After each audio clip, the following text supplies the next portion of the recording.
네, 여러분 안녕하세요. 당신이 알아야 할 부동산을 체크하는 남자 체크남입니다. 오늘은 세간의 이목이 집중되고 있는 임대차 3법, 임대차 3법에 관해서 팩트를 체크해보고 좀 더 심도 깊게 연구해보는 시간을 가지려고 하는데요. 단순 임대차 3법 관련 항목들에 대한 내용이 궁금하신 분들, 그에 대한 정리가 필요하신 분들은 지금 제 영상이 아닌 그에 관한 관련 영상이 수백 개는 있어요. 그래서 그 자료들을 참고를 하시는 게 좋겠고요. 지금 다룰 제 영상에서는 이미 시행된 이 임대차 3법, 이 임대차 3법에서 첫 번째, 과연 임대 시장은 어떤 식으로 어떤 방향으로 움직일지, 두 번째, 과연 임대인은 대처 방안이 있는지, 어떤 시기에 최선의 행동을 할 수가 있는지, 세 번째는 이게 과연 세입자에게 정말 유리한 것인지, 그러한 부분들을 중심으로 해서 제가 면밀하게 이 임대차 3법을 연구해보는 시간을 갖도록 하겠습니다. 궁금하신 분들은 끝까지 이 영상을 같이 시청을 해주시면 좋겠고요.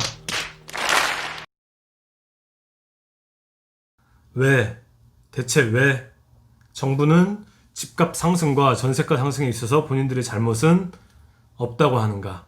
왜 이러는 걸까요?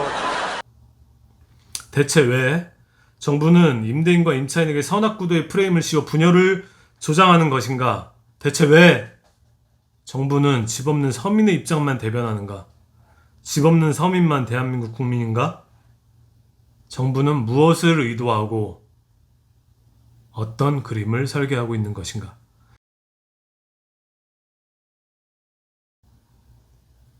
애초에 강연용으로 준비를 했던 내용이라서 자료 자체가 지금 PPT로 되어 있습니다. 그 부분을 염두에 두시고 같이 한번 시청해 주시면 감사하겠습니다. 그럼 시작하겠습니다. 제목은 임대차 3법을 연구하며 헌법 13조 2항을 읽어본다. 헌법 13조 2항은 모든 국민은 소급 입법에 의하여 참정권의 제한을 받거나 재산권을 박탈당하지 아니한다 라는 내용입니다.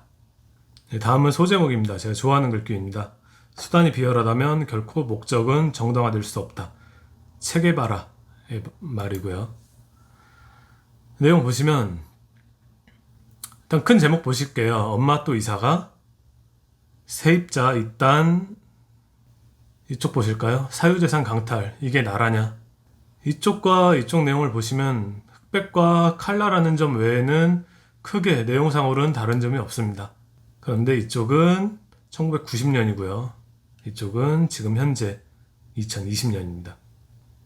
네, 이제 본론으로 들어가겠습니다. 이 왼쪽에 보이시는 이 화면이 주거기본법 일부 개정 법률안입니다. 얼마 전에 국회에서 발의한 주택임대차보호법 개정안이죠. 이 내용에 대해서 보시면 유심히 보셔야 될 내용이 있어서 제가 가지고 왔는데요. 여기에서는 내용상으로 봤을 때 크게 문제될 부분은 없을 수도 있습니다. 그러나 저는 이 부분을 좀 체크하고 싶어요. 첫 번째, 이 부분입니다. 최근 급격한 임대료 상승으로 인하여 2년마다 쫓겨나듯이 생활권을 이동하는 서민들이 급증. 말이 약간 이상할 수도 있습니다. 2년마다 쫓겨나듯이 생활권을 이동한다. 그럼 쫓아내는 사람도 있겠죠. 누군가를 가해자로 지금 이 법에서는 얘기를 하고 있습니다. 또 하나 보실까요? 이는 임대료 인상에 관한 국가의 책임은 불분명한데 임대료 인상 범위에 대한 기준이 없어서 그래서 발생하는 거다. 국가의 책임은 없다. 근데 임대료 인상을 우리가 범위를 불분명하게 해놔서 어떤 나쁜 사람들이 임대료를 막 올리고 그러다 보니까 이 선한 세입자들이 2년마다 쫓겨나듯이 지금 주거 이동을 해야 된다는 거죠. 그래서 이 법률안을 발의를 했다는 겁니다. 국회의 임대차법 개정안은 누구를 겨냥하는가? 서민을 2년마다 쫓겨나게 하는 임대료 상승의 주범은 누구냐? 확실한 건 국가 때문에 임대료가 올라가진 않았다는 거죠. 한 장 더 있습니다. 7월 14일에 이번엔 11명입니다. 아까 12명이었죠. 그 내용도 제가 확인해 드릴게요. 이 내용 한번 더 보실게요. 이 부분은 아까 제가 2년마다 쫓겨나듯 이건 제가 전 페이지에서 강조를 했으니까 그 뒤를 보실게요. 이러한 임대차들은 주거 안정성을 크게 훼손할 뿐만 아니라 국민 행복 증진을 가로막는 큰 장애물로 보고 있습니다. 국민의 행복을 방해하는 장애물이 있다는 거죠. 누굴까요? 일단 국가는 아니래요. 자, 보시면 임대인을 지금 악인으로 규정을 하고 있습니다. 왜 임대인이 악인이에요? 집은 살기만 해야지. 너 임대소득 있잖아. 집도 하나가 아니네. 집 빌려주는 사람은 국민 행복 증진을 가로막는 장애물이야. 그러면 임대인은 국민이 아닌가요? 임대인도 국민이잖아요. 임대소득이 있어서 그걸로 행복을 느끼는 임대인은 국민이 아닌 건가요? 이상합니다. 어느 정도 일부분에서는 극명하게 어느 한쪽의 입장에서 얘기를 하고 있다는 생각을 지울 수가 없습니다. 이 파란색 부분은 제가 나중에 한 번 더 체크를 하려고 해요. 지금 이 정부에서 독일, 영국, 프랑스 여러 선진국들을 이렇게 잘하고 있다. 그렇기 때문에 우리도 지금 이런 식으로 가려고 한다. 진짜다? 이 새끼한테 입만 벌리면 거짓말이 자동으로 나와. 이런 내용이거든요. 그래서 이 부분은 제가 다음 시간에 다음 영상으로 한번 제작을 해서 또 한번 만나 뵙도록 하고요. 또 하나 짚고 넘어가셔야 될 게 여기 발의자 보면 11명이에요. 그리고 제가 바로 전 페이지 보시면 여긴 12명이었잖아요. 왜 그럴까요? 보시면 이유가 있습니다.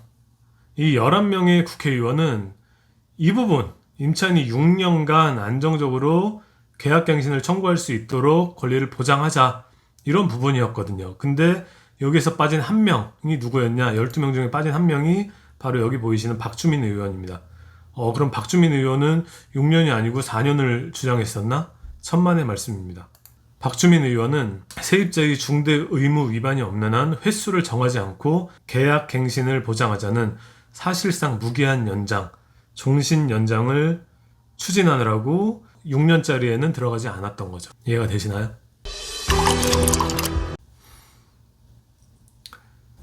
자, 이번 장에선 큰 제목부터 볼까요? 니들 의무 임대기간 4년? 그거 과하다고? 엄살은 니들 생각해서 큰맘 먹고 봐준 거야. 일단 지금은 모르지 2년 후엔 또 어떨지. 우리에겐 소급 적용이라는 무기가 있거든. 볼까요? 계약갱신 청구 횟수를 1회로 제한한 이번 주택임대차보호법 개정안은 임대기간을 2년에서 4년으로 늘린 효과입니다. 이건 다 알고 계신 사실이죠. 6년 보장안과 9년 보장안도 상당수의 국회의원이 주장했습니다. 박주민 의원은 아까 제가 말씀드렸죠. 무기한 연장을 주장했어요. 따라서 이번 임대차 3법의 임대기간 4년 보장은 국회에 발의된 모든 법안 중에 가장 가벼운 내용이었다는 겁니다. 이거는 알고 계셔야 되는 내용이에요. 상황에 따라서는 언제든지 6년 또는 9년 혹은 그 이상까지도 생각해 놓는 것이 중요해 보입니다. 적어도 제 생각에는. 왜냐하면 여기 있잖아요. 우리에겐 소급 적용. 근데 소급 적용은 헌법 제13조 2항에 관련해서 개인의 재산권 관련해서 위헌의 소지가 있습니다. 있어요. 그치만 지금 입법부 스스로도 이게 처음이 아닙니다. 벌써 세 번째예요. 소급카드를 쓰는 것으로 봐서는 언제든지 필요하면 위헌과 관계없이 또 하지 않을까라는 것이 제 생각입니다.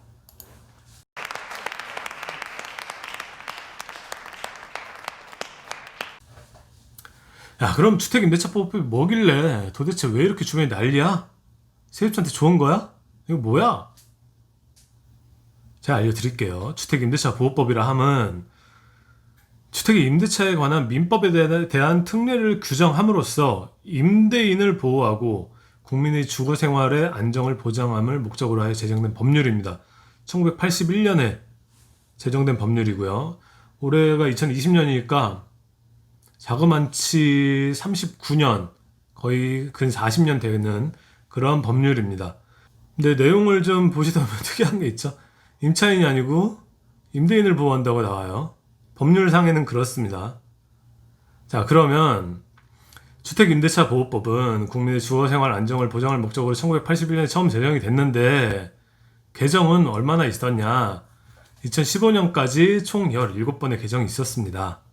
그 중에 우리가 가장 임팩트가 컸던 것 한 번 있었죠. 1989년도입니다. 당시에 임대의 기간을 정하지 않거나 2년 미만으로 정한 임대차는 그 기간을 2년으로 보고 다만 임차인은 2년 미만으로 정한 기간이 유효함을 주장하여 임대를 종료할 수 있다. 지금까지도 계속 유지됐었죠? 이거를 이제 2년에서 4년으로 바꾼다는 겁니다. 자, 그러면 아싸, 임대기간 4년, 개이득. 좋죠? 아, 고마워요, 의원님. 대통령님, 사랑합니다. 역시 우리 세입자 생각하는 사람은 이분들밖에 없네요. 이렇게 느낄 수 있습니다. 한번 가볼게요. 오 마이 갓! 와우! 오 마이 갓! 자, 주택임대차보호법 이전까지의 개정은 세입자의 보호 쪽으로 개정이 이루어졌다면 이번 임대차 3법 개정안은 법 제정 후 41년 만에 처음입니다. 계약갱신 관련해서 세입자의 권리가 보장되는 전혀 새로운 방식입니다. 이전까지는 보호만 해줬지 권리를 주지는 않았어요. 처음으로 주택임대차보호법 사상 처음으로 세입자의 권리가 이번부터 발효가 됐습니다. 세입자는 이번 법률 개정으로 기존 임대가격의 5% 이내 가격으로 2년 내에 재계약을 연장, 확정할 수 있는 계약갱신 청구권이라는 덜 나위 없는 강력한 카드를 손에 쥐게 됐습니다. 자, 정부의 노력으로 이렇게 세입자의 권리가 강화되고 흡사 어벤져스 인피니티 스톤 중에 타임스톤 같은 2년 묻고 2년 더죠. 묻고 더블로 같은 강력한 힘을 쥐게 해줬으니 이제 임대시장에서의 게임은 끝났는가? 이제 정부가 주장하는 임차인 보호제도가 자리 잡고 투명한 임대시장이 형성되어 전월세 걱정, 이사 걱정 없는 시대가 도래할 것인가? 간과하지 말아야 할 부분이 있습니다. 그럼 새로운 임대차 계획에서의 갑은 세입자가 되는 겁니까? 여전히 갑은 임대인이라는 겁니다. 권리만 줬지 갑은 임대인이 가지고 있습니다. 여기부터는 제 의견입니다. 이 세상은 상대적이다. 타노스의 세계관에서는 우주 인구의 절반이 사라지는 것만이 우주를 살리는 길이라고 생각했듯이 각자 처한 상황에 따라 입장도 천차만별입니다. 세입자와 임대인도 마찬가지 아닙니까? 한번 세입자는 영원한 세입자일까요? 너라고 평생 이렇게 세입자로만 평생 살까요? 내가 나중에 돈 많이 벌어 임대인 되면 그때 이 법은 나에게 어떤 부메랑이 돼서 돌아올 것인지 생각해봐야 되지 않을까요? 설마 내 주위엔 그런 임대인 한 명도 없어? 이런 말은 좀 안 했으면 좋겠습니다. 너무 서글퍼요, 그런 말은. 분명 누군가는 있을 겁니다. 아는 사람 중에 눈 씻고 찾아봐도 임대인이 없다면 최후의 카드 씁니다. 지금 무럭무럭 크고 있는 내 자식이 성공해서 임대인이 됐다고 가정하자고요.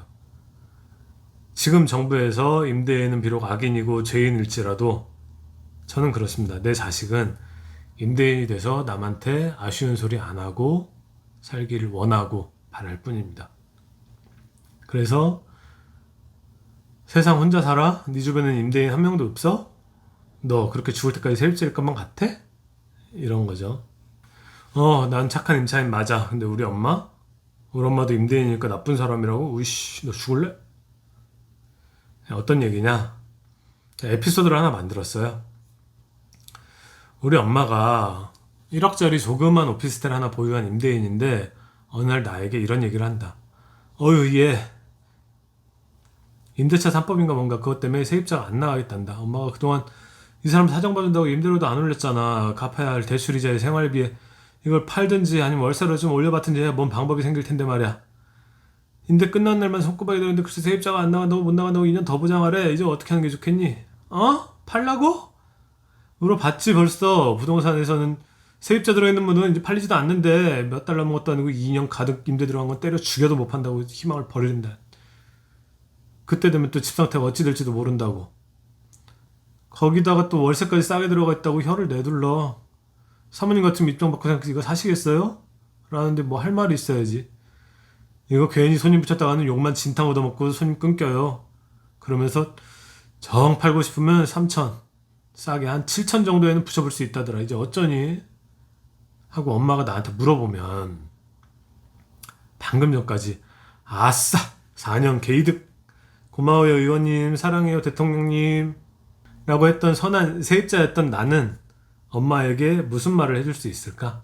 가만 보면 이거 개이득 아닐 수도 있겠다. 내 주위에 임대인들이 꽤 여러 명이 있거든. 이제 어쩌지? 체크나 도와줘요. 이제 우리 어떻게 해? 자, 한번 생각을 해보자고요. 내가 임대인이라면, 그리고 우리 엄마가 임대인이라면, 내 주변인이 임대인이라면, 이런 상황에 세입자가 계약갱신 청구권 카드를 썼을 때 어떤 식으로 할 수 있을까요? 하나, 지금 세입자 전세 대출 들어가 있지 않아? 전세 보증금 대출 동의해주지 마. 그걸 뭘 해줘? 대출 동의 없으면 은행에서 전세 대출 안 나와서 아마 못 버티고 나갈 수밖에 없을걸? 이런 방법이 있겠고요. 또 하나, 뭐 얘기 들어보니까 월세로 돌려보라던데? 지금 들어가 있는 전세 보증금 그것도 보증보험 임대인이 거의 다 내는 거잖아. 세입자만 좋은 걸 왜 임대인이 다 해줘, 엄마? 월세로 돌리면 아마 나가지 않을까? 월세 내기 싫어서? 한번 얘기해봐. 이런 방법이 또 있을 수 있겠고. 여기저기 알아봤는데 일단 방법이 없대. 정부가 워낙 강력하게 추진을 해서 4년은 보장할 수밖에 없나 봐. 대신 다음 계약 때는 4년치 임대료에 상환하는 가격으로 최대한 올려서 세입자 맞추라고 하던데, 안 그러면 4년 또 묶인다고. 충분히 생각할 수 있는 시나리오죠. 또 하나, 안 되겠다. 거절할 수 있는 방법은 집주인이 들어가 사는 수밖에 없대. 일단 가족 누구 한 명이든 들어가자. 2년만 전입해서 우리 가족 중에 누군가 좀 들어가 살고 2년 후를 기약하자. 그때는 진짜 제대로 받을 수 있을 거야. 이를 갈지 않을까요? 자, 보면 이런 임대차 3법에 대항하는 임대인과 그 주변인들의 행동은 모두 악인이고 반사회적인 행동으로 보이는가? 난 이게 오히려 현실스러워 보인다. 이런 행동을 임대인이 하면 이건 정부에 대한 반항이고 세입자에 대한 반격이 되는 건가요? 본인의 재산권에 대한 최선의 방어로 볼 수는 없나요? 이번 페이지는 제가 지금 할 말이 많이 있는 페이지인데, 제목부터 읽어볼게요. 쫓겨나는 선한 임차인데 쫓아내는 나쁜 임대인. 앞서 설명드렸죠. 근데 너희들 왜 그렇게 이 악물고 싸우고 있어? 정부는 지금 뭘 보고 있는 걸까요? 갑니다. 임대인은 세상 나쁜 악인, 세입자는 불쌍하고 착한 사람. 왜 이런 것으로 각종 커뮤니티와 관련 기사 댓글에서 서로 이 악물고 임대인과 세입자 간에 비난하며 물어뜯고 있는 것일까? 이런 프레임을 씌우는 것이 가당키나 한 것인가? 어찌 보면 우리 모두 세입자인 동시에 임대인이다. 누군가 국민을 나누고 있다. 분열을 조장하고 선악을 가르고 있다. 모든 정황이 한 곳을 가리키고 있다. 과연 정부와 집권 세력은 나의 일침에 내가 가리키는 그 누군가가 본인들은 아니라고 단언할 수 있는가? 그들에겐 한낱 하찮은 일개 개인의 상상력으로 치부할 수 있지만 나는 내 채널에서 내 정체성을 떳떳하게 밝힐 수 있음에 감사하다.